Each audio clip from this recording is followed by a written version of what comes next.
Yeah. Like, I would love to see you learn baseball. I would love to see you talk about cars. Why do you like cars? Why the Ferrari now? What's your next thing? Why is that Porsche? You talk about the craziest Porsches in the town, you know. best, Guys, yeah. so I want to, and don't worry about, because Yeah, it's my own insecurity because I'm like, people are going to think, oh, he has these cars. They're already he's thinking flexing. already. Yeah, you're right.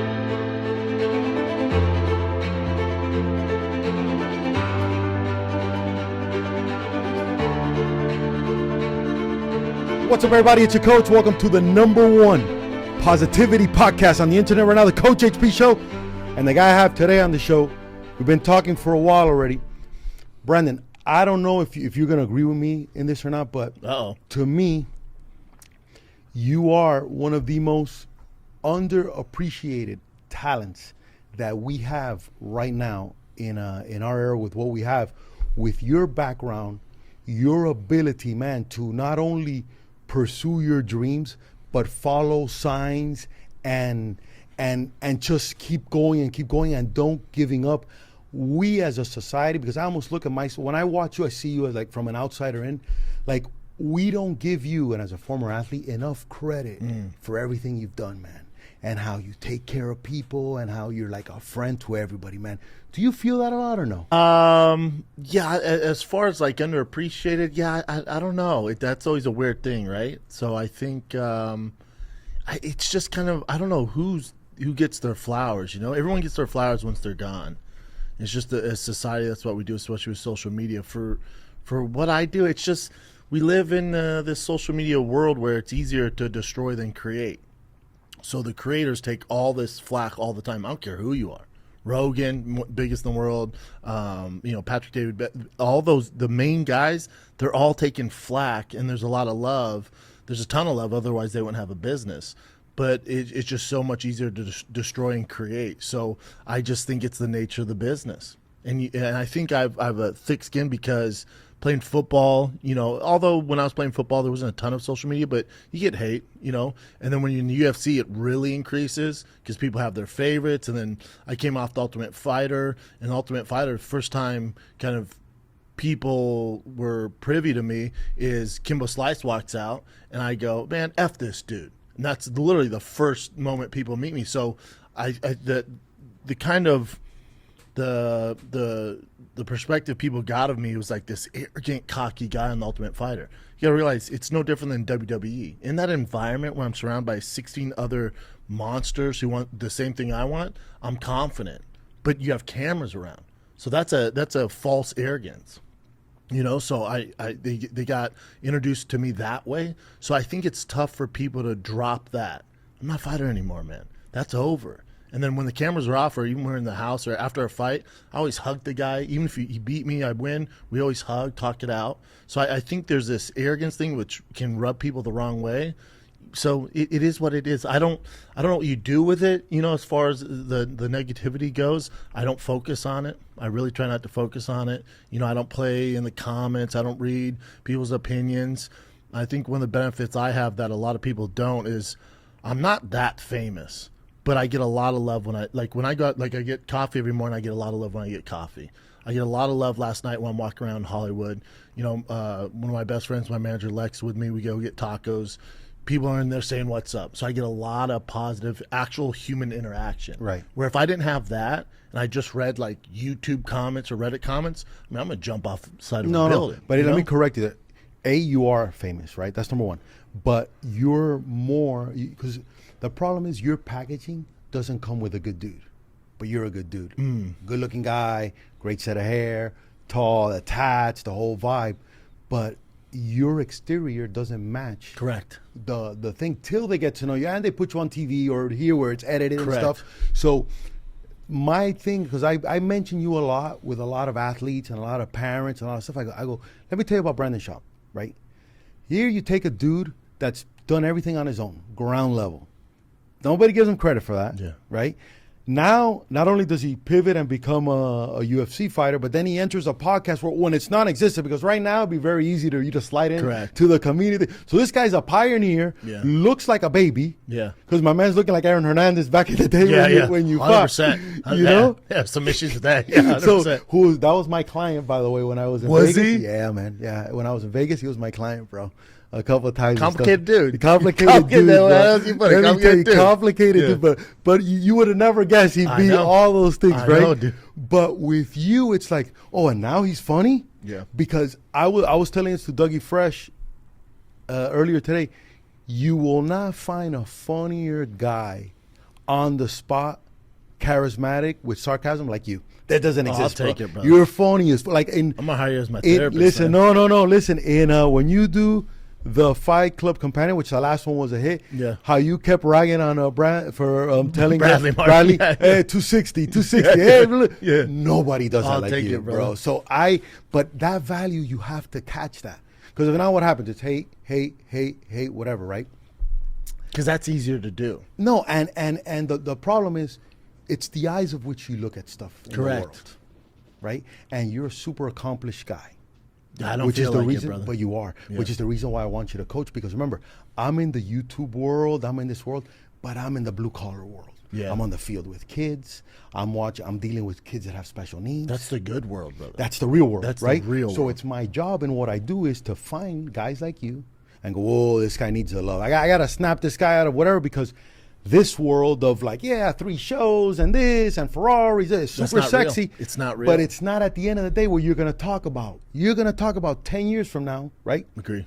You're going to talk about that time you were with your son and the guy made a catch and you literally went like this and you dropped everything and your wife and you hugged and you cried. You'd be like, I cried on a fucking baseball field 100%. of a 10U thing over at Calabasas that we beat North Hollywood. Yeah. Yeah, the materialistic things, I realized, I'm 40, man, and with 2 kids, got a third on the way. The things I remember are the experiences, especially with my kids. Not all the material stuff, and it's taken a while for me to get there. None of it matters. Yeah. Doesn't bring happiness. None of it. One of my favorite posts of all time with you was when you got your car and you brought your dad. Yes. I love that. That's amazing. See, that one's, it's a weird world, right? Because I know how a lot of people who don't like me perceive me. Arrogant, cocky, this rich dude. I'm not that rich. And so for me, I'm like, God, this is just feeding into that narrative. But then part of me is like, people don't realize how I grew up with my dad, and he was into cars, so I was into cars, and my brother's really into cars. We still are. And we grew up with a picture of a Porsche 911 on our living room wall, and Ferrari was like unheard of. Like, it's never going to happen. So I always had this idea in my head, when I eventually get to that point where I can get a Ferrari, that I'm going to fly my dad out. And so I heard this Ferrari was coming. I didn't tell my dad what we're doing. I flew him out. Then we go to the Ferrari dealer. Yeah, and I'm like, man, people are going to be upset by this post. And I was like, but it's not for them. But let me ask you a question. I saw that, and I didn't think any of that. I don't even think of that. I thought the opposite. I go, wow, man. That's because you're a good guy, and you're happy, and you're doing what you But love. I don't want you, when you post, I don't want you to think about the other stuff. I don't. I usually don't. Yeah. It was just that, when you talk about Ferrari, I'm with you. I want you to. I'm with you. This is what I was going with that. I want to know, and I want to ask you this question. What's Pop's name? Peter. What does Peter have in growing up that made you want to bring him and share that moment with him? What about Peter? Peter, yeah, my dad, like, my work ethic comes from my dad. Discipline comes from my dad. He was such typical blue collar, self-made entrepreneur, always bet on himself. That's why I'm an entrepreneur. He always focused on business and discipline. And he got to a good height, but he didn't get to Ferrari level height. So for me, it was kind of a tip the hat to him and my brother. Like, the little guy did it. We did. Meaning we did it. We did. And here we go. We did it. I'm bringing you to the Ferrari dealer. I heard this thing exactly how I told you I was going to do it when I was a kid. We'd always build models. And that's how I learned so much about cars. Building. My dad would always take us maybe once a month, and we'd go to it's called Copar Hobby Models, and we go there. There's a Dunkin' Donuts next to it. My dad let me get a chocolate-filled donut, and we'd once a month pick out a car, and they would take us an entire month to build that thing. But I learned all the engine, the chassis. I learned all that. I'd always paint my cars green. My dad would be like, what color? Green. He's like, we have green. So green is my thing. And I told him, when I'm older, I'm gonna get a Ferrari to be green. So I didn't tell him anything about it or that Ferrari exactly how I built it as a kid. And for me, like, that signifies, let my dad know, like, I made it. Because you're always trying to be like, Dad, I made it. And it's hard to impress my dad. It's hard, really hard to impress my dad. I think it's a good thing why I have a chip on my shoulder, but it's it's not that he doesn't give it up, but like when I shot my first special on Showtime, fastest comedian to ever get a network special, good or bad, you know, Right. read the reviews, probably bad, but for me it was a big deal. Of course. And so, and I'm explaining this to my dad, and he doesn't really know the comedy space. He didn't come to the special, kind of hurt my feeling, but that's not his world. He never missed a football game, never missed a UFC fight, MMA fight. He flew to Brazil. You know, in the Big 12, we played all over. He would drive to every game, never missed practices. But when it comes to stand-up, he's not going to a ton of it because he's like, whatever. So when I do the Showtime special, big deal for me, especially only 2 years into stand-up. It's unheard of. Misses it, he's a great grandpa, flies out 2 weeks after the special. And in my head, I'm like, is he going to, and it's my own securities, I'm like, is he going to ask about the special? Or Did you invite him out or no? Or you just felt like it was an automatic that he would just show up? we talk all the time. He didn't even bring it up. He's like, how you doing? I'm like, just getting ready for the special. I'm grinding, doing these sets in San Diego. It's at Spreckles Theater. I'm doing 2 shows. It's 3,000 tickets per show. So Like, who knows? Maybe he's it's a big like, you know deal. what? He doesn't want me there. Might be too nervous because if you didn't invite Yeah, him maybe. out, It's a he's communication thing. Yeah, it's a communication. But in my head, I'm like, he just doesn't care about stand-up. No, You know, no, you're probably no. right. Yeah, You're probably right. That's how I see it. And then when he flies out, like probably 2-3 days go by, and he's just all about the grandkids, which is what you want. And we're walking at Century City Mall. I'm like, man, and I'm thinking, like, how the hell is he not going to bring this up? And then finally he goes, oh, I forgot to ask. How'd your speech go the other day? I was like, what? The speech? He's like, how'd your speech go? I'm like, Dad, you talking about the special? And he's like, yeah, the speech comedy thing. I'm like, no, it's not a TED Talk, Dad. Yeah. Like this is, and I was just like, but that's just, Right. It's not that he doesn't, I just don't think he understands or, you how know? important that was to Yeah, it you was at a the time and big, stuff big like that. deal, It's man. huge. Big deal. Huge. A lot of pressure. Rogan opened for me, and like and I didn't. And this what kind. You want to talk about good guys? Like Rogan has this persona, you know, that people see on the show, but this is a guy where when I told him I get the special, to be fair, he was like, it's too soon, man. You want to wait? He goes, but I get why you're doing it. When I was first starting, if someone would offer me that much money on that level, I get why you're doing it. And he goes, I would say don't do it, but you know, if you're gonna do it, good luck, brother. And then he's like, and I'm gonna open for you. And I was like, no, you don't have to do that. And that was like 4 months when I signed the deal to get the special. I never asked him for anything. Didn't bring up anything. Day of the special, I should get a text. Hey, I'm driving up from LA. Let me know what time you want me on. Nice. I'm like, God dang, man. Nice. Just a solid dude. The best. We have mutual friends that know him and all-time individual. Like we're talking about all-time individual. Rare breed. And you're in that aspect too, because the guy who I've had on the show, Andrew Schultz, you've helped out a lot. We talked about earlier with my man David Lucas. You've helped out a lot. Dave is my brother, man. Me and David go on the road, and now Dave, and this is the way it should work. It makes me sad because I wish I could keep David. It's like having even though, you know, he's not my child, but you just want to hold those people as long, and because you want those experiences. Me and David had so much fun on the road. We just did a show together in Covina like 3 weeks ago, and he comes in for one night, and I go, how's the, because he's headlining on Zone. He's blowing up. He's a monster. He's such a good comic. Yeah. And I go, how the road? And he goes, man, I miss just like this, man. The That's fucking what around. I miss. I'm like, I told you, man. Like once you start headlining, the money's great, but It gets lonely, bro. I told him, I said, it's lonely, So right? so what I do is I like to be like the positive angel that like just hangs out. I don't say, like we were in New York when he did this one, I just sit there and I don't tell him about his jokes or anything, but I just go, you cracked, bro. Yeah, brother. You're in, and then I help him out with anything because I almost am empathetic for people's situation. You're 40, I'm 44, so I only got 4 years. You look younger than me. Huh? You look younger than No, me. I don't think Yeah, so, you buddy. do, I don't man. think you got the good hair, buddy. That Yeah, hair yeah. is.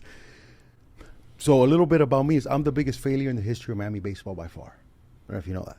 How so? My dad prepared me for everything in life except to deal with him. So my dad beat the shit out of me all through growing up, a Cuban guy in the 80s. And I became famous for having a dad that would just fuck me up in front of everybody. Like really bad. Like at the games, like At you the messed up? games, at home, he would punch me close fist, like really horrible, right? But it prepared me for life. And I always knew that at some point I would help people out avoid the mistakes that my dad made, because my dad adores me, but he couldn't control it for issues that he had in his life. Youngest of 15, Cuban guy, comes here, doesn't speak English, is working for Pepsi. He has a machismo thing and stuff Yeah. like that. And they don't prepare us. one of the problems we have in society is they don't, and I deal this with a lot of high schoolers, they don't prepare us to be 6'4", look like a fucking savage, but here you're emotional and you Correct. don't have it yet. Correct. So when you feel insecure and you just got a coach or a dad telling you, get your head out of your ass, what the fuck you doing? And you just like go on instinct, or you say some stupid shit now, especially with social media Yeah, now, man. that you're like, hey, fuck this guy. You don't know the repercussions of Yes. that, right? So I'm big on communication, and I'm big on finding individuals that have the gift. And you have the gift. The way I see you operate, you have the gift, which is one of the reasons why I want you on the field. I want kids to feel your positive energy. Yeah. I want kids to see how involved you are, how you deal with stress, how you deal with pressure, right? Yep. When kids fuck up, I want them to see your reaction of, hey, let's just get them better. Let's just get All attacked. good. Don't even Yeah. worry about it. It's all good. Yep. We're going to worry about that after. I want you kids to see you care when you lose by 10 and they'll be like, hey, play day after. Let's go. Like, no, motherfuckers. Yeah. We're serious here on the field, and then after whatever. I want your energy on the field. Do you think about that at all, to be involved with your son in that? Oh, big time. Yeah, I'm super involved. Like, yeah, it'd keep me up at night. Like and again, this is all his doing. I'm not that, that dad that's, you're gonna play baseball. No. Like, baseball's not my thing. He got into it, so I was like, all right, I'll figure it out. We'll figure it out to get you playing some baseball. The disadvantage he has in 2023 being a 7-year-old, when I was a kid, I didn't need a coach. I didn't need a private coach. I needed my dad tell me the game of baseball. The kids, I grew up in a neighborhood where that's what we did. We played baseball, we played football, and basketball. No one taught me the game. My friends taught me the game. Right. Because I saw older kids doing it, my brother doing it. I didn't need a coach to explain how to hit the ball. We just picked the bat up and I'd figure it out in the summer. They don't have that community anymore. Kids aren't doing that. It's all specialized. You know why that is, right? Rich white parents. I don't know. The business. The business stuff. Exactly. There's so much money. So somebody figured out. 100%, brother. Somebody got together. Monetize Let me see the ball fresh. You gotta figure out how to monetize it. This is what happened. This is for you, by the way, buddy. So this is called. That's for you. Oh, thank you. You heard brother. of Perfect Game? No. The organization. You'll see kids now, older kids wearing PG on their hat, whatever. So Perfect Game came along, and before you've dealt with scouts and stuff like that. So a scout saw you in Aurora. Yes. Oh, I like this guy, right? They would follow your game. Yeah. They go to your high school. Now there's tournaments. So they all go to this one tournament where every stacked team goes there of locally. So we'll have the Los Angeles tournament. Every close ping, they all play there. So the scouts and the college coaches, instead of having to follow Brandon in high school, whatever, they just go there. They just go that They go to one place. Oof. So they watch A lot of everybody pressure. there, right? Yeah. A lot of pressure, a lot of success for places like Perfect Game and stuff like that. So what happens? They're like, oh, wait a minute. We're doing this with high schoolers? Let's do it with 8th graders. Let's do it with 7th graders. Can we do it with 6th graders? Oh, yeah, we can. So they're going lower and lower and lower. That's a bad thing. It's a bad thing. Why? And here's another thing that happened. When we played, me and you played, there was 3 trophies. First place, second place, third place. If not, go fuck yourself. I'll see you next year. Correct. That's how it should be. That's it. Yeah. So when I come into the world new from LA, so I moved to Los Angeles in 2006 to become an actor, by the way. I lived in the Hollywood Hills. I slept in a Toyota Corolla for 6 months. I didn't know anybody. Okay? There was no YouTube. There was no nothing. So my brain is where I build my mindset. If you put that now, if you get 6th place now, right? When I'm working with kids, I'm new to this world coming from where I came from. And I'm like, wait a minute. Well, what are these guys doing? I go to the guy running the academy that I'm there helping out. I go, what are these guys doing? They're like, oh, no, the parents buy trophies for the kids. No. I go, are you crazy? These guys went 1 and 10. Yeah. Like, what are you doing? They, no, that's what they do, whatever. So I come now, and what happened is when me and you played, that 7th place team, we would just get eliminated. But what happens now is our dads get together and say, no. We're going to create a team, a mediocre team, and we're going to find other mediocre kids, and so they keep us in the loop. Yeah. When life would have pushed us out already. Said, hey, buddy, they ain't going to hit. Let's try to be comedians. Let's try to be DJs. Which again, this isn't a good thing. Not a good thing. At my kid's baseball camp, they gave some kid an award for best smile. Which is the biggest bullshit of all time. No, yeah. Right? The because kid's now you're gay. rewarding smiles. Yeah. I agree. It's insane. Which is He went insane. 0 for 20. In a baseball camp. Now, if it was a personality camp, that's right? Sure. If me and you're holding a personality camp, a kid smiles and shakes your hand and looks you in the eye, Yeah. that guy is a winner. But when it's sports, no, Sports, you got to hit the ball. Yeah, yeah. Okay, you can't smile It's on your very way black, to first base. It's very black and white. You can't smile on your way to first base. No. You know what I'm saying? So the business took over. It's a shame. It's a shame. So now what's our job? Yes, there's personalized coaches that help you, but we cannot ruin the experience. That's why I want you involved, because you have the eagle eye. Yep. Like you saw with football, you're like, Yep. we're going to pull this guy out. What happens? Parents that are too busy building their empire with the mistresses, with this, which I see that in Miami, and I see it everywhere all the time. What happens? He doesn't catch that. So the kid that could be the next football guy got the wrong coach for 2 years. Screws him. I'm out. Yeah, screw. Now, is your father still alive? Yes. So You guys better now? my dad's an interesting guy, bro. I'll give you a funny analogy. So I'm Cuban. For us Cuban, what's important for us in life that we stack up our manlyhood is baseball, dominoes, and our sex game. Right? Those three things, the way we fought, but that's like our shit. Pretty cool list. Pretty cool list, man.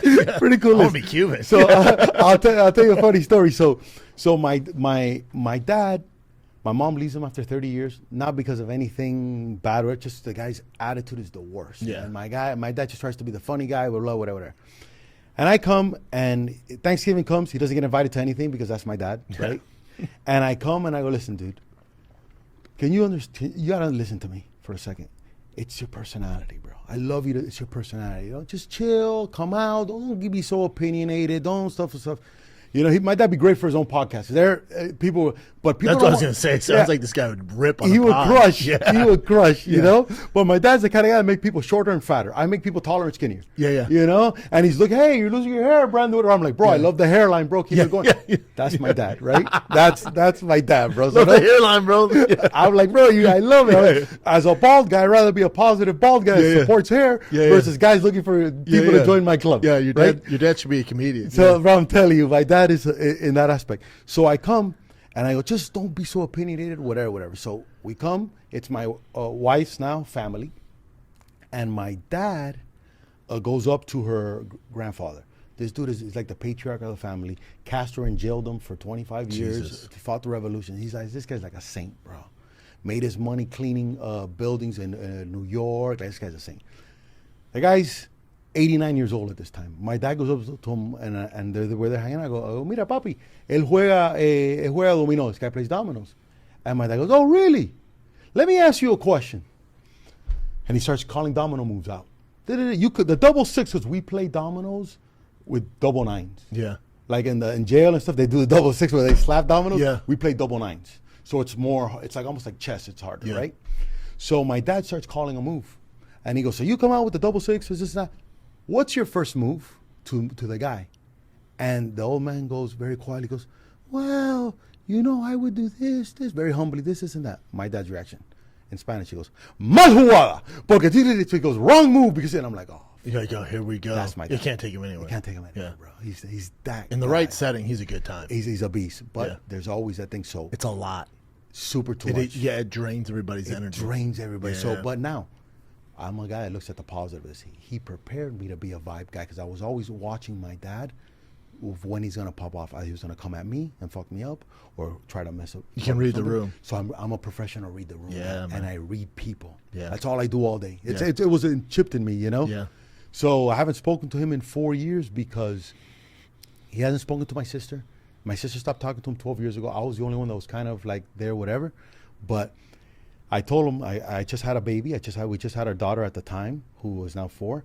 And I go, dude, you just can't be showing up at the house. Man. Unannounced. And he's like, old school Cuban, so he wants the coffee, he wants this. I'm sure you see it sometimes with your relatives. See that tradition thing, you know? Yeah. And I go, Bobby, you can't do that. I go, just let me know. And he did it a second time, and he got pissed. And he goes, you know what? Get your fucking fancy house, and all you shouldn't stick it up your ass, and whatever. And I was like, are you sure you want to do this, man? I go, I'm not a guy that's coming back, man. I'm not, you had your house your way. Now I got to set my rules here, man. What a bummer, man. Like your dad's he's missing out on the best parts of being a grandpa. Not only is he missing out on that, my dad's a diehard baseball guy. When I sign with Rawlings, I become the first influencer. I'm literally doing YouTube videos about baseball. I go to the Rawlings Gold Glove Awards. I'm interviewing guys. So we grew up in Miami. We didn't have the Marlins when we were growing up. We were Mets fans. Yeah. Because we would get WWR, and it was the 80s match. So it was like that 85, That's why I'm a Cubs 86, fan. 87. Because in Denver, we didn't have the Look, Rockies. there's a Cubs fan right there, Dougie Fresh. We didn't have the Rockies, but we had WGN, which is Chicago Network. So I'd rush home from school, and it was Cubs all day. Ryan Sandberg, Mark Grace. Yeah, those day games, right? Yeah, it was the best. So picture this. I have a custom. God, your dad messed up. Because how dope would it be for him No, to listen experience to all this. this? I'm sitting with Keith Hernandez, okay, interviewing Keith Hernandez. I had to hold back my tears, bro. I had Rawlings make me my custom with my logo, like I did for you. Yeah. My glove and my everything. They don't do it for anybody. Yeah, it's a yeah. big deal for them. Yeah, to do it. So I'm sitting there with that, and I'm showing it to Keith Hernandez. In 1986, my dad, for Santa Claus, bought me a Rawlings Keith Hernandez glove with his. I'm holding back tears as I'm talking to this guy. I'm like, fuck, man, I don't want to pop off like this guy. I go, my dad would be in heaven here. Yeah. Ozzie Smith, Dude. Ryan Sandberg, Bro. and then all the All-Stars. And I'm the only guy like me that's interviewing them. Yeah, man. You know, because everybody's baseball guys are like, hey, oh, and I'm like, me, I'm like, Journalists. Yeah, I'm yeah. like real, and they really love Die it. hard. And my dad would have sat there and be in heaven, but he doesn't experience that.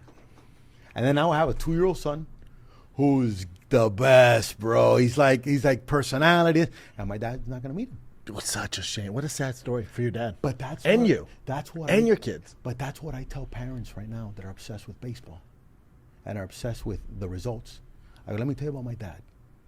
A guy who died, because when I speak, I travel the country speaking and stuff.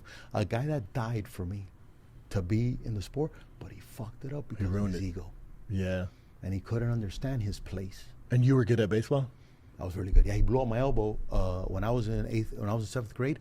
I threw 112 innings, and I would tell I was lefty, so I would tell my dad, I go, Bobby, I can't throw anymore. And in Spanish, he would go, which is the year he would tell me stuff like, it's like, "Pero tú eres maricón o qué?" And Ryan, you're a little kid, and my dad's an intimidating guy. Yeah. So he would fuck me up, man, and I built this like tolerance that I didn't feel any pain. And after the season, I couldn't even comb my hair. At the Jesus, time, I would go like this to my arm and be like, "Krah, krah, And krah, how old krah, are krah." you? Now I'm 40. At the time, No, back then. I was 7th grade. I'm growing, so I'm like 13, 12, Nightmare. and I'm the biggest prospect in town. Jesus. But I call myself the biggest failure because I didn't have a life. It was We all were baseball. 24/7. I didn't go to Disney World. That ruins kids. It ruins everything. Because you weren't able to be a kid. I was never able to. So what happens when I got to high school, that I got the swag, I got a little taller, I got this chick started coming up to me. I go, oh, fuck this. Now I'm going to show this guy what's up. You know, and when I needed him the most, we were the most distant, which is where I want you for your son. Yep. When Tiger's going to need you the most, I don't want him to be like, no, fuck, man, I don't want to tell my dad that I fucking skipped school today because I had this chick or whatever.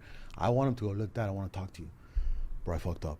Yeah, I agree 100%. You want that open line of communication. You don't want to be scared. And then you let the mom be or somebody else be the Correct. police. You say, all right, bro, listen, let me come to you first. Yep. Let's just, and so this world has brought me to so many successful parents. And it's funny you brought up Rogan because people don't know what you guys do. You think you do because you're in this universe, but a lot of people in the public, like half people, they don't know your story. That's why I love being here.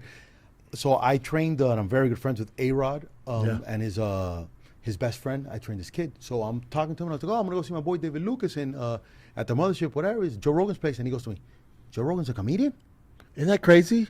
And this is a guy who's been best friends with A-Rod since they were growing up. So he knows Warren Buffett, LeBron James, Magic Johnson. Like he didn't even know. No, I'll get that too. So like I'll say something like, "Oh yeah, Rogan opened that new club in Austin." Like club? I'm like, yeah, it's for stand-up Mothership. Like Rogan does comedy.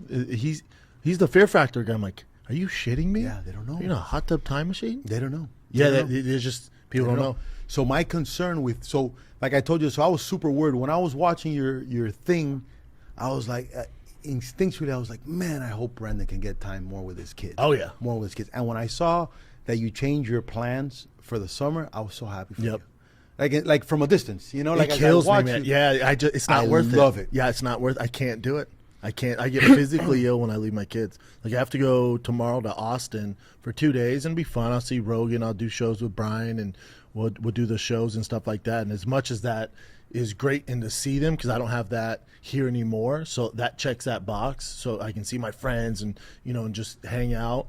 But it kills me to leave. And now my son being 7, now he's realizing it and he's crying when I'm leaving. No, and kills soon at some point, because look, if my son was 4, he'd be with me here right now. Yeah. Because I want my son seeing this conversation. Correct. Like I want him in the mix. Like whether you can hate on Donald Trump all you want, right? But as a dad, That guy's, because what happens? All his kids were raised where? At Trump Tower. He's had here him around doing all the meetings, time. and he's there playing with their blocks. Yeah. And I want that energy, man. Yeah, That's, agree. That was my. It's also the biggest best thing way with you. the best way the kids learn, because you can explain to them how much work you do, but until they, And see it, and then look at your parent. That's why your parenting's on point, because we take Pops, right? Pops in his world got you. You did your sports. You went and built your cars. You went and got your food, all tied in. My dad messed up. We practiced like Rocky. No food, no happiness, whatever. Why? Your mom's going to cook at the house, whatever. So there's no fun around it. You now, as a dad, you get your son on Sundays. You go to the car place. Oh, yeah, we have You show him routine. around, the Yeah, ice man. cream. So you're a routine guy. Routine is so important. yeah, And the habit, because that's what you're going to remember. So what's going to happen? You're creating a legacy right now without even knowing. yep, And you got two boys, which are the sex that's losing now the most is boys, because of guys like you are not around, agree, 100%. That's why we're losing. Yep, right? So I'm team Brandon, dad, and comedy can wait. Comedy doesn't, it's not important right now. Yeah. It's important for you to keep doing it. But dude, the more I can stress that, to me, that's like, I'm with you, brother. Even before you came, I mean, me and Lex, my manager, talked about it. There's a way where I can do both, where the comedy doesn't take a complete back seat, but I can do less, still check that box. When I put them to bed, like last night, I had sets around town. My kids don't even know. Yeah. Like, and I got home probably at 12:30. They're up at 5:30, 6. They don't know, because I put them to bed. I'll eat dinner with my wife, and then I go and do stand up. Then I'm back. Kids wake up. They don't know I'm gone. So I can do enough sets around town where I can still work on the craft and then be a good dad. dude, I love Just that. tired. I love that. I love that. A couple more. I don't want to keep you here. No, you're that fine, long. You're the godfather of this podcast space in your group with what you've done, right? What, in your opinion, because I know you always say there's a lot of people now, everybody has a podcast and stuff. What makes a good podcast in your opinion? You're a borderline expert in this thing. Like, man, in your bones, I like this, I like that. In your opinion, what makes it good? I think the combination of things. Now it's like the game's getting a little diluted, but the cream always rises to the top. Just like baseball, Right. like the good players are going to figure out and they're going to have a career doing it. Podcasting, there's a million people in it. The good podcasters are going to make a living doing it.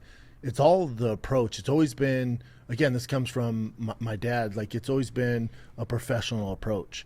I've worked for ESPN, I've worked for Showtime, I've been on TV, and I see how it works, and there's a schedule.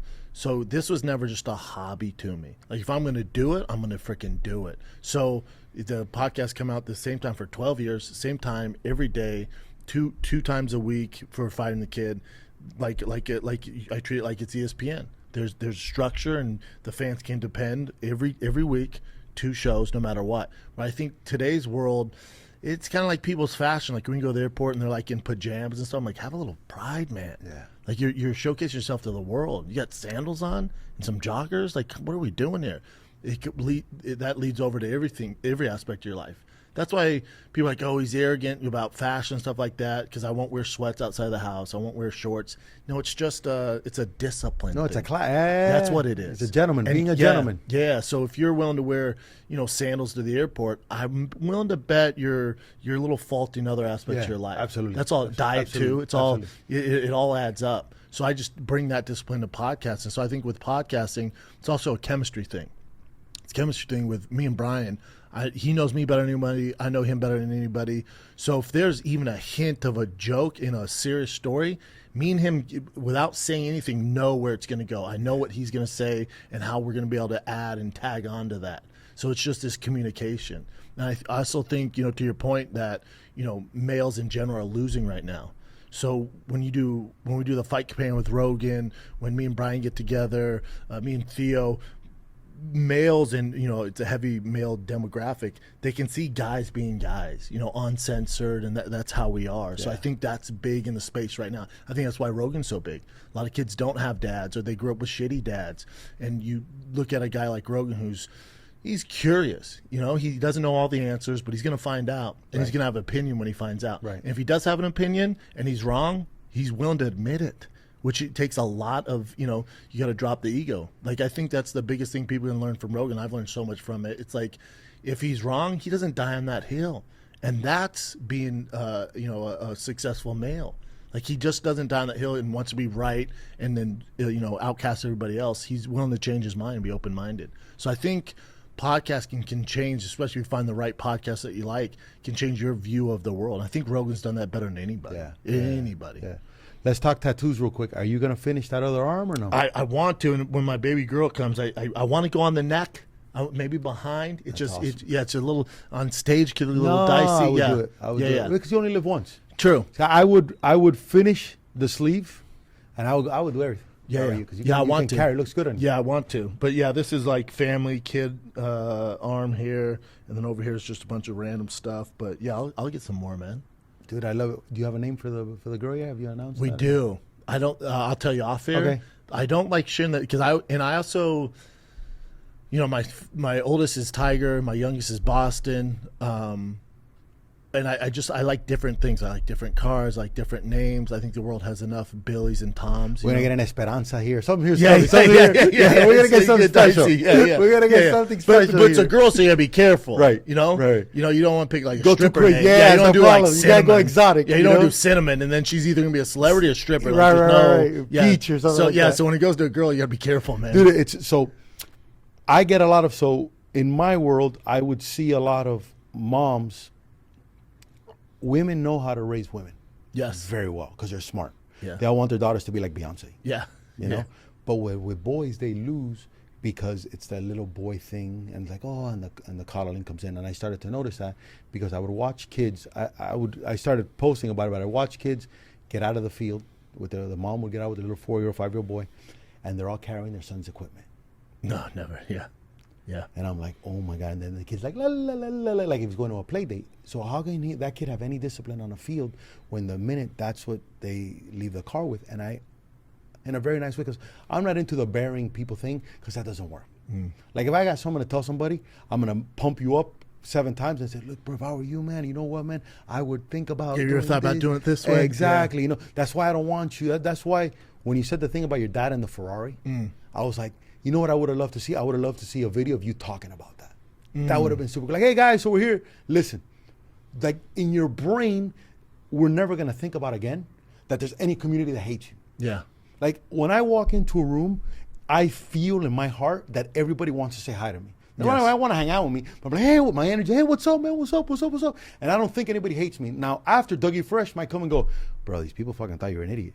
And I'm going to go, fuck, really? man. I thought I crushed it. And I was like, man, no, everybody hates you. But I'd rather go by life. Same way. That's what I told Rogan because he does post and goes. For a long time, I didn't run my social media. I didn't see any comments. I'm back running it now. And I still don't look at comments. But I told Rogan, when you're not looking at comments and you're not, posting social media, I just assume everybody loves me. That's how I do it. I just assume. So that post I wanted, because I miss those posts of you doing stuff. Yeah. You used to do it a lot more. Yeah. Right? And I know you had a little crew with you and that kind of helped out and you got to play it off each other. Yeah. But you're interesting enough, yourself and how you view things, that I would love to see, all right, guys. That's a good note. Why the Ferrari? Yeah. Why the green? Because I saw the green, I was like, I love that color. It's different. But it didn't hit me now, because, bro, I could only imagine you, bro. I get goosebumps, 5 years old, matching a little car. Every car was green. Dude, guys, now, I wanted to do a military green when I was 10. Yeah. But, dude, look at this olive green, and this is off the Italian mountain. Yeah, man. That would have been sexy. I'd be like, fuck. More of that, I think is because, I mean, the last time, I don't mean to interrupt you. Last time I did something like that was when I bought my mother-in-law a house, and I didn't even think about it. And my girl was like, "You're not gonna like post this?" I'm like, "No, I don't want people to know I bought a house." Like it's very strange, especially in the athlete world. They will post, like, as the kids call it, their flexes. So I'm always privy to that, and I don't want to showboat in that sense. But when I bought my mother-in-law a house, and I did it from just stand-up comedy, I saved all the touring money just to buy her house. Come on, that's and my wife was that, like, bro. she was like, "No, you gotta, like, this is insane." And I want to see, because, and that's what we did, and it was cool to see my mother-in-law, who came from nothing, and then she's up here now. Like, and the thing is, you're not an idiot, bro. Yeah. Like, I would love to see you learn baseball. I would love to see you talk about cars. Why do you like cars? Why the Ferrari now? What's your next thing? Why is that Porsche? You talk about the craziest Porsches in the town, best, guys. So I want to, and don't worry about, because it's my own insecurity, because I'm like, people are gonna think, oh, he has these cars. they're already thinking that already. Yeah, you're right. What the fuck are you talking about here? You're right. Everybody assumes you're already whatever. So Yeah, I got pitched a car show the other day. I'm like, I don't want people seeing my no, cars. I want you doing your own car. Like, hey guys, so listen, I want to show you the car that Comedy built. Yes. So I was fucking in Spokane, whatever, and I was in front of 4 cats, and that was it. And now look at this. So I want to talk about what I like, and you're gonna open the car up, and then you're gonna go. Yep. Look at these wheels. So this wheel, every motherfucker's putting 18s. I put in 24s, and I'm gonna tell you why. Yeah. That's a good note. I want to get out of your existence anything negative. Yeah. Anything. Now, if it happens, because like when you came in, you did a note on an interview, say, hey, man, I want to fix this. I don't want to. That's an edit, you know. And since you're a stand-up guy, and you say, hey guys, I'm gonna be honest with you, I fucked up on this shit. I'm sorry. Remember, man, I'm a fucking comedian. Yeah. I'm not a fucking. I'm not a professional. I didn't go to Harvard, whatever. I'm out of Aurora, man. I want to show you. You know Aurora? Let me go show you Aurora. What it's about. Yeah. That note that I was talking about, I was thinking about it last night. I think I get very sensitive when it comes to stand up or fighting, because it's my passion. Something nobody knows anything about except the select community. Yeah, you're right. Yeah, you're so right. Yeah, you're a smart dude. So when I came in, like last night, I was thinking about it in bed, and we had Jorge Masvidal on. He's a Miami guy, great guy. I've had Cuban. his 2 trainers. I've had his 2 trainers. Guy. One of my favorite people of all the time. He has a fight league, and he's on Firing the Kid, and he has this fight league. He's paying out this big money as JDS and Verdum fighting, and at the end, and his manager's there who owns his fight league, and they're in charge of all the salary. He's Dean, and character, and Jorge, and I didn't know they were gonna do this, and Jorge goes, I mean, how much is it gonna cost to get you to fight? And, I'm laughing. It's a comedy. I'm laughing. Brian's laughing. Brian's like, "Oh, let's do it." And I told Jorge after, I go, "You don't have enough money, dude. I'm telling you, for me to get punched in the face, I need all the brain cells I can muster, man." And he goes, "Try me."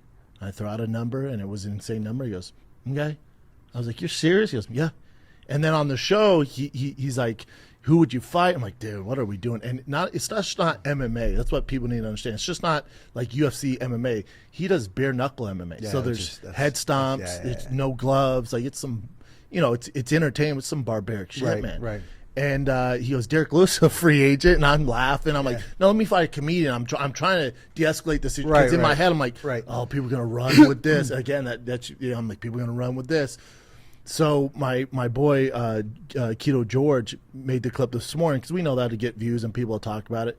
But he left out where Masvidal goes, Derek Lewis is a free agent, because I'm trying to think of free agents. Mm-hmm. He cut that out, so it looks like I called out Derek Lewis, and I like Derek Lewis. He's been on the show. He's a buddy. Right. I don't want him to think I was calling. Exactly, where he's like, "What the fuck?" And I've been retired. And especially that guy. That guy's like a troll. So he'll fucking I don't need those problems. That's just where my head was at. Yeah. Look, dude, because I want to take that out of your whole thing. Because why do you think you're so good on Fight Companion? Because you're not thinking. Correct. You're like boom, boom. I get out. Sometimes I get in trouble. Sometimes you're so good shooting from the hip. You know why that is? It's it'd be like if you're a 7-year-old playing with 14-year-olds who are all stars at baseball.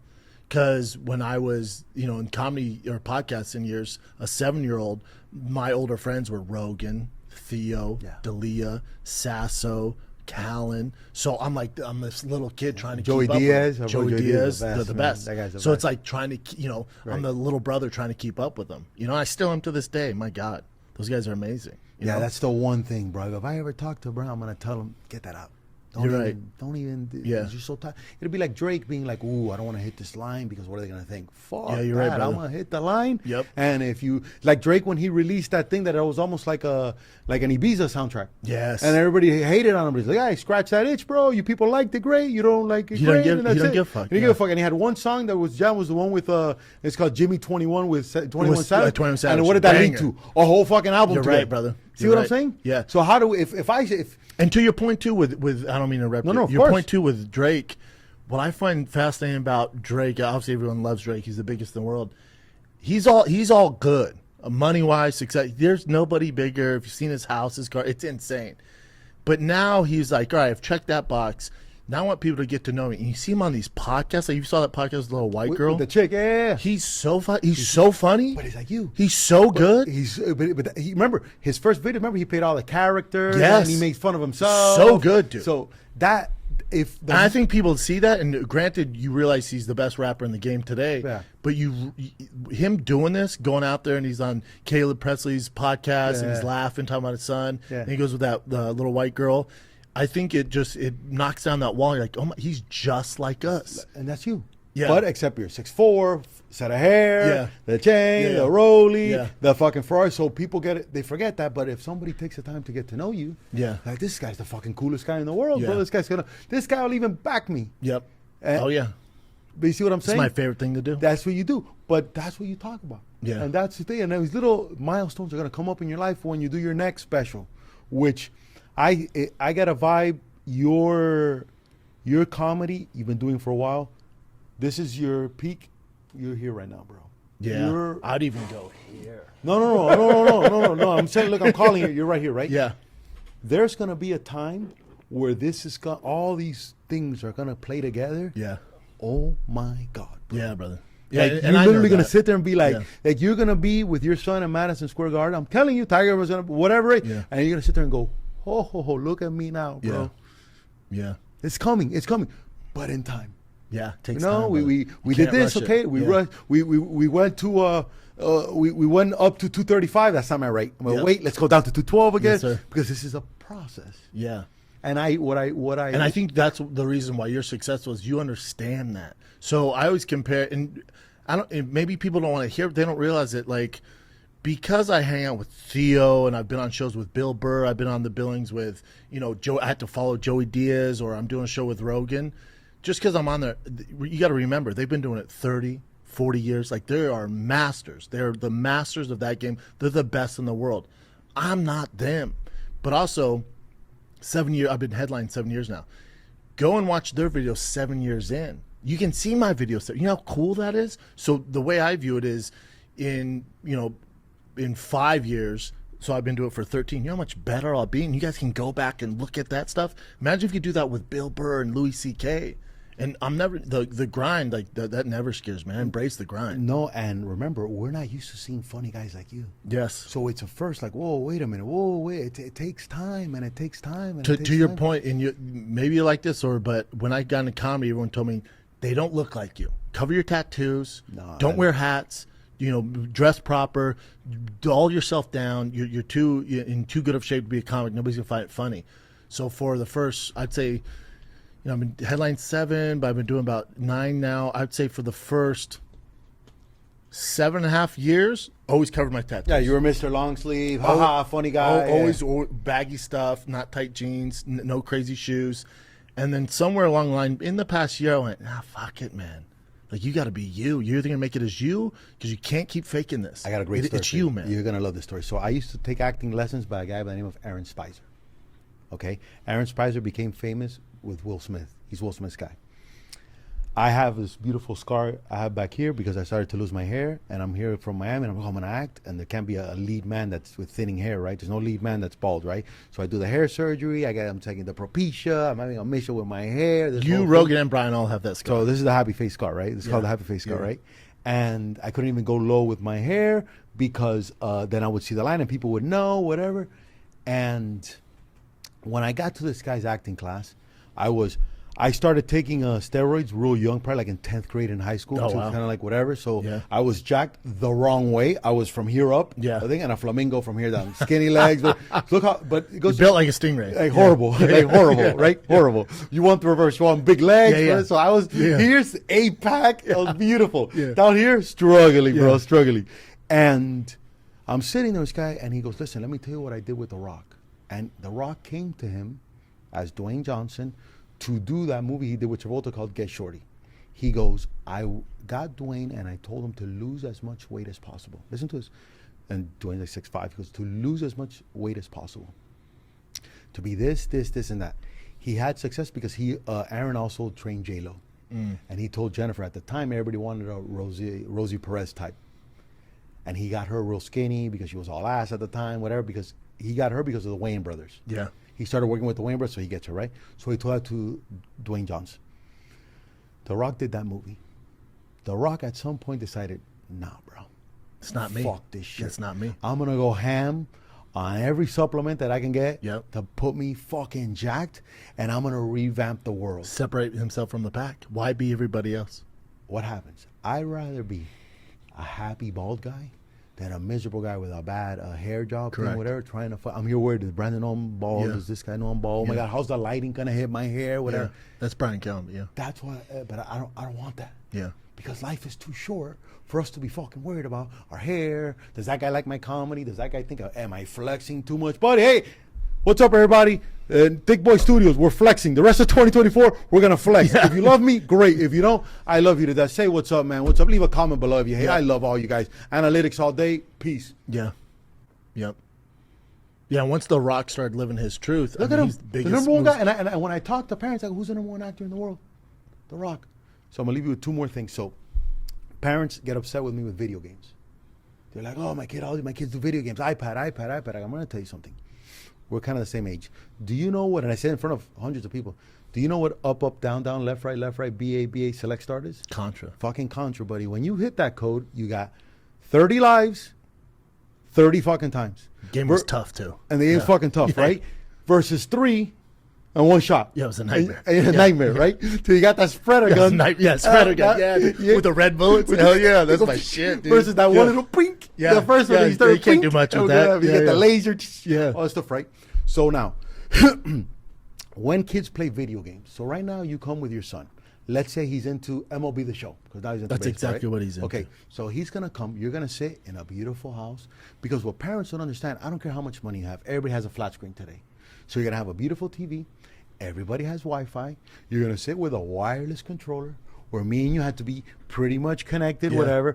Our dads looked at us playing videos. Like, what, are you a fucking idiot? Yeah. But now you're savvy. I'm sure you play, so you're going to sit here. We're going to play this video game, right? Air conditioning's going. Yeah. He's going to have a Pepsi or Yeah, whatever. I your beat his ass coffee. this morning in the show. You beat his ass- Home run derby. Home run That was derby. Bryce Harper beat the You're- shit out of You're him. Bryce Harper. You're this. You're Yeah. enjoying that time, right?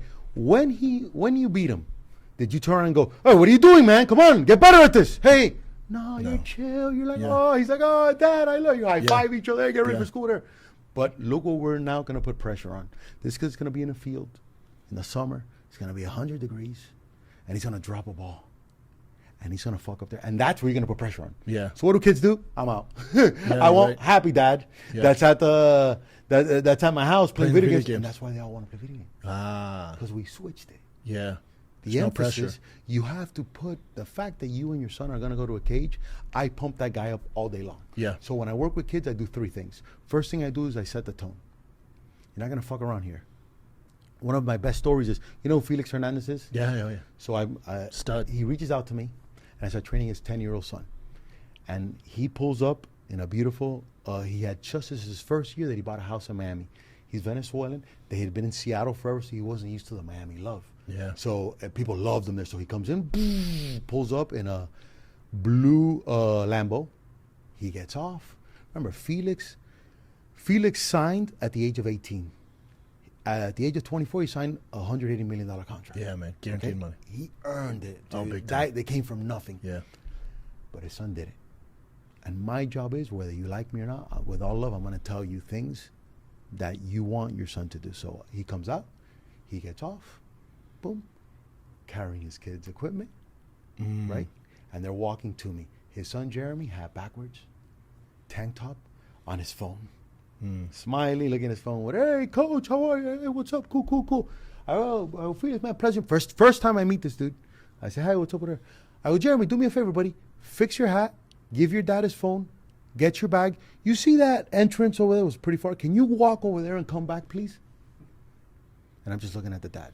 And it's my first time working with like a well-known guy, and I'm Yeah. like, let's see if this guy. But I can't let you lose. I can't sign off on a loss. I bet on the my dad account. liked that, though. The He dad's just- finally like, He just stopped and looked, and then he came, and I didn't tell a word to him, and I came back, and I go, "Let me tell you something about baseball players. Your dad is a baseball player. You know who carried his equipment going up? Nobody. You know how much of equipment that you have that he had? None of this. Correct. That's why he's a savage. That's why he's a beast. You do not do that as a baseball player. A baseball player is responsible for his equipment and to show up as a field as a man and prepared. yes. This is not a play date." Yeah. Yep. And that set the tone. So what happens? This is your world now. I'm training the kid. I would train the kid in the cage, and his team was there, and I'm watching everybody else jock the kid, all the parents, because he's Felix Hernandez's kid, because of his dad, and the kid's acting like a clown. And his parents were out of town, because they were like, hey, we're not working this week, we're out of town, and I'm watching that. And I'm letting it go, and I'm letting it after a while, and I'm training, giving a lesson here. I stop the lesson, I go, Jeremy, come here for a second. He comes around. I go, do me a favor. What are you doing? I go, you're there to hit. I don't want you throwing the bat around. I don't want you saying jokes, whatever. You're here to play baseball. You hear me? I know your parents are out of town, but you're not messing around here. He's like, okay, sorry, coach, whatever. So the first thing I do with everybody is I set the tone. Yeah.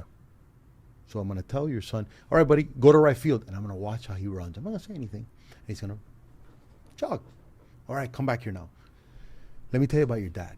I'm going to tell him this. I'm going to tell you that. You know why your dad is who he is? Because the guy didn't walk anywhere. Correct. His teeth almost hit the ground because he was dying to get there. That's why your dad's a winner. Yep. So we're going to do this again. When I say go, you're going to hustle over there really hard. Ready? Go. And he's going to run over there, and that's what I'm going to reward. I don't give a fuck if the guy catches a fly ball, if he throws, I don't care if he hits 10 home runs. I'm going to reward that. And that's what it's tough, because especially with the people you're dealing with these kids with successful dads. I always tell my son, like, he's seen my UFC fights and he sees that stuff, and he'll go, I want to be a UFC fighter. I go, Bubba, UFC fighters don't grow up in Calabasas. There's not one. There's a reason for that. Like, I walked through that fire so you don't have to. But when he started playing baseball, again, the kind of negative thing with him growing up as me as his dad, and where we live, they're not growing up like we did, where they have kids and they see other kids playing, and there's a tempo and there's hustle, and these kids are grinding because they want to get out of a situation. But what so you he do doesn't is you hack have it. that. But you hack it. And how you hack it is, we'll do certain camps in certain parts of town, and Correct. put certain people around them that ain't gonna be, hey. It's gonna be no. You're a man. That's why some of the baseball camp he's in with these kids, it's not a game to them. I want him to see there's other 7-year-olds who are damn good at this game, because the kids he's with, they're all these celebrity parents. Like, that's not real. No, dude. it's not real world. And what I told him, I said, buddy, you're a Schaub. You know what your grandpa's known for? You know what I'm known for? My work ethic, buddy. And I told him this. I said, I'm fine if you strike out 100 times. I'm fine if you drop balls. I'm not fine. The one thing you control is hustle. You better be hustling your ass off. I said, because when I was at University of Colorado, the one thing I was the hardest worker in the room. And any room I go into, I'm the hardest worker. And Brandon, I'm going to teach him to hustle because they don't know. Yeah, he doesn't. So we're literally and I would get so teach him. frustrated. But we, again, because I'd be like, move, dude, get going. But he doesn't know. I know. So my job is to teach you to say, this is how we push him. Yeah. So the first thing I do, I set the tone. Then the second thing I do is I do verbal reward. So where you're like, hey, Coach HP is like, dude, come here, Tiger, come here. Let me tell you what I love with this energy. Let me tell you what I love what you did right now. You know what you did? You ran to your position and you were on time. Now what I want you to do is, remember, when the ball's hit to you and there's a man on first base, remember to check the runner. And if you can throw. And if you can't, throw to first base. Keep it going. And he's going to go back out there like, oh, yeah. All right, and let's see. And he's going to get and do the same problem. But at least I'm not the bad guy. I'm the guy of encouragement. Yes. Because the third thing is the player development. Yeah. Once I got you hooked, you'll do whatever I say. Agree. And I became a celebrity baseball coach in Beverly Hills because I told parents when I used to work with big people's kids, I go, listen, you got to come to watch your son practice. Have to. I want you there. Don't send the bodyguard. Don't send your assistant. So whatever, right? So that was my thing. So that right there is it in a nutshell. Last two things. Favorite type of music. What's your favorite type of music? I like it all right now, and maybe it's because I have this. I don't want to say calm, because that doesn't make sense. But just with the current climate, where stand-up is in LA, the pandemic, I have this love for Texas. Not Austin, but like Fort Worth, Texas. Okay. I don't know what it is. I went out there to do a show on the Blaze Network, and I walk in these Glenn Beck. If you remember Glenn Beck, I think he was on CNN at the time back in the day. Yeah. He left. He owns all his own IPs, his show. He built this studio, and I've been in studios, man. And it's a podcast. He has the set is just, it's an old Paramount lot. They shot RoboCop there, and I get that. I've never seen anything like it. I was just blown away. And I don't know much about Glenn Beck. When he was big, I was a kid, not into politics. Now I'm more into politics. I know who he is.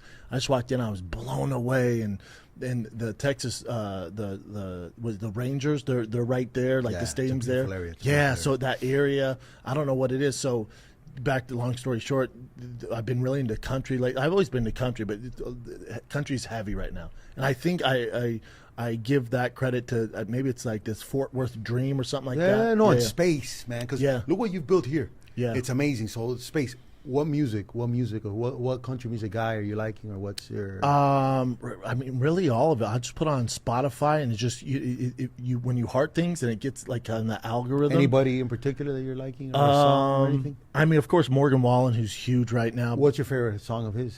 Oh man, I can't even name you the song, brother. Yeah, all his stuff is good. My boy Jelly Roll's crushing it. I think obviously he's a buddy, so I gravitate towards him. I mean, all of it, man. I don't know what it is. It's everything anti-Hollywood. That's what Yeah, I it think is. so. That's where It's I'm at. authentic. It's working out. Be outside. You want to have a drink. Have a drink. It's all family. Yeah. It's all and that's the part of baseball that I don't get in Miami that I miss. Like I come here and I'm in heaven, right? Why? Because I feel America. Like I see you In a in good this or bad situation- way? Good way, in a great Interesting. way. You're such a positive person. This I feel America, like the weather. There's not a cloud in the sky. I'm smoking a cigar. I'm talking to Dougie Fresh. I'm like, this is life, man. Like I energy here, and you come to a studio. You have a great guy here who's attentive. You've built this strong thing. Yeah, you've had to make adjustments. So I'm watching this, and there's nothing like baseball in this environment. You're gonna go to a field, like in Miami. Bro, it's horrible because you have parents with illegal kids and they're trying to win, and it's a bad thing. But and I've been involved in California baseball a lot. Yeah. And Southern California, and I love it, man. And just the Baseball thing here is of this- great. And just like hearing like country music. So I'll give you a perfect example. So when I spoke at Oregon State, they had just won the championship. I had no idea. Their coach reaches out for me. He had started seeing my videos for me to speak to the team. So I go speak to them, and I'm out there and watching, and they're playing. I'll never forget. They're playing. I think it's called Holy by Florida Georgia Line. Yes. Holy, and I'm Yeah. and I'm sitting there, and they're taking BP on the field, and it's October, and it's cold because Miami's so hot, man. And I'm sitting there, and I'm like, this is life, man. Oh, Yeah, this brother. is awesome, right? Yeah. So I go speak to the team, and when I speak to the team, right where Dougie Fresh is at, I see they're all Americans, all these white boys, and I'm there talking about my life and how I failed and all this stuff, and looking at me is this kid with these crystal blue eyes. And I go, and I always said at the end of when I talk, all right, ask me questions. And this first guy to raise his hand is him. And he's like, Coach, that mindset. How are you so positive all the time? Look where everything came from there. And I told him. He goes, how do you deal with failure? And I told him. I was like, oh, wow, this kid was super efficient. So we take a picture. The kid's right next to me. We take a picture. We leave. The guy shoots me a DM. Right after, like, Coach, you being here is like, people are very religious up there, Yeah. very God sent. He gave me this beautiful wrist. I was like, dude, that's all. I go, bro, thank you so much, man, whatever. Good kid. The manager calls me, goes, what, do you know who that kid was? There was actually all these questions there. I go, no, man, I have no idea. He goes, that's Ali Rushman, the projected #1 overall pick Oh, in the draft. Jesus. But look what he's worried about. This. Yeah. What we don't want to talk about. This. Comedians don't want to talk about That's this. what makes him great. Nobody wants to talk about this. Yeah, Everyone's like, am I funny? Am I not funny? Cool. Let me go drink. Let me go get lazy. And what you guys change, your culture changed in whatever you do. Carpentry. Let's be in shape as a carpenter. Yeah. Let's be healthy. Let's support each other. Yep. Let's talk about what you like. You're into chairs. I'm into tables. Yeah. Dude, I'm going to do a cool table and let's collaborate. Yeah. That's your energy. Yep. Don't let this fucking bullshit of, but what is a Dougie Fresh gonna think if he sees I'm into carpentry? Yeah. Dougie Fresh, I love you to death. I'm a fucking carpenter, bro. I'll see you on the next one. Yeah. 100%. That's Yeah. it, dude. Brother, I'm gonna tell you this from the bottom of my heart, man. I might get emotional here. I can't thank you enough Oh, for get giving me out this of here, time. brother. Like, I'm telling You're you, making me cry. I've been watching your career for a long time, and I appreciate you. Thank you. What man. you do for so many people. We met for a reason, and, brother. and I wanted you to feel this energy that I'm coming to you with, because I know what it looks like in the world sometimes to you, but it ain't the real world. Yeah. The real world needs a guy like you to keep being a leader, Yep. to keep doing what you're doing, even if nobody's going west, and you're like, man, my heart tells me to go west. Go west. Yep. You know what I'm saying? And I've been dying to reach out for a while, but I'm like, because once you send a DM and you're like, but this to me is so important that I got to share this opportunity Yeah, I with you, bro. appreciate So it, I'm brother. super Oh, no, grateful. I'm grateful you came, man. I'm super grateful. Before I let you go, man, any questions for me? Anything I can help you with? I mean, we're friends now, brother, so I'm gonna be blowing you up. You came into my life for a reason. I don't believe in just coincidences. I believe we met for a reason, and I need more people like you in my life, man. So I'm super grateful, brother. And whatever I can do for you, I don't know how I can help you, but I'm always here, man. Dude, the only way to help me is I want you to keep doing what you're doing. That'll make me so happy. Just keep doing what you're doing. And let me see if I get Tiger before I leave. I leave tonight I came here for you. Appreciate it. I flew in today and I Yeah. leave tonight back to Miami. But I gotta see him. And I gotta see you guys together. Agree. I'll text his mom right now. I'll take his ass out of that bullshit summer camp he's doing. We'll get him together. And we'll work something because we gotta do that. Brandon Schaub on everywhere. This guy's everywhere. We'll put it below. I didn't want him to do any of that. We're excited. We'll catch you on the next one. Thank you. So great, brother.